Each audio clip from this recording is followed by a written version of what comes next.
one, and I like the Happy Frog and Fox, something Fox. I like all of them.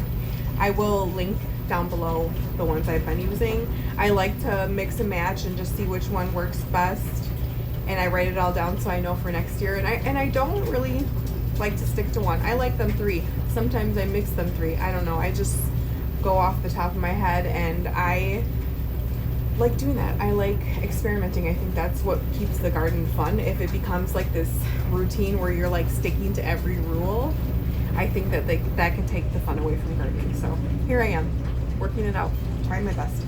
So I'm going to fill these up, which I started to pour, and then my counter started to look like, why did you pour?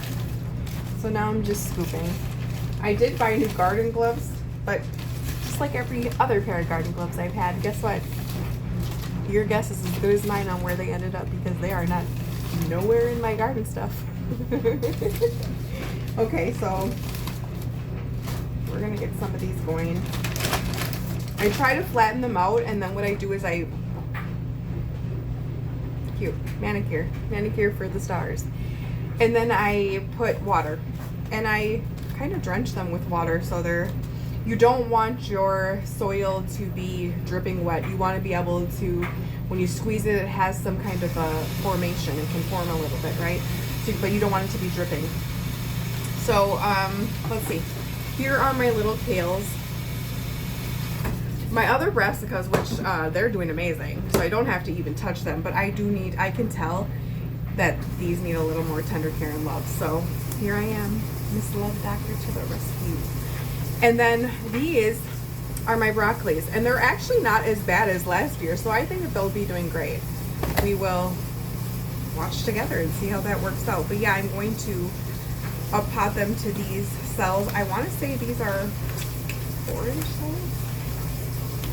I don't know what they are. I just bought them. They looked bigger than the ones I was using, so I was like, hey, you're coming home with me. And they came, and here they are. So what I'm going to do is I'm going to poke my hole through the bottoms of these. Good thing you can't see down there because it's not looking too hot. Yeah, I'm going to poke my hole through and then pull them.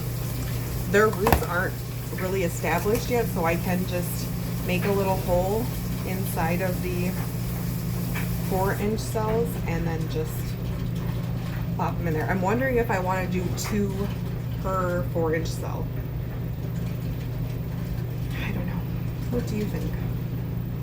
Do you guys have any tips for me?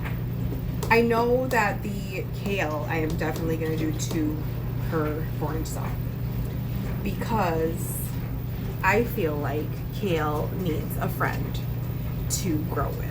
Everybody needs a bestie. So kale's gonna work together until they get a little bit bigger. Plus, we don't have that much time left before I can pop kale outside because it's a cold weather crop. And yeah, that's my plan. I am going to do a more extensive video on how this all is gonna happen and go down and work itself out. But for now, there's my little tips and tricks for your brassicas. Adios. See you, friends.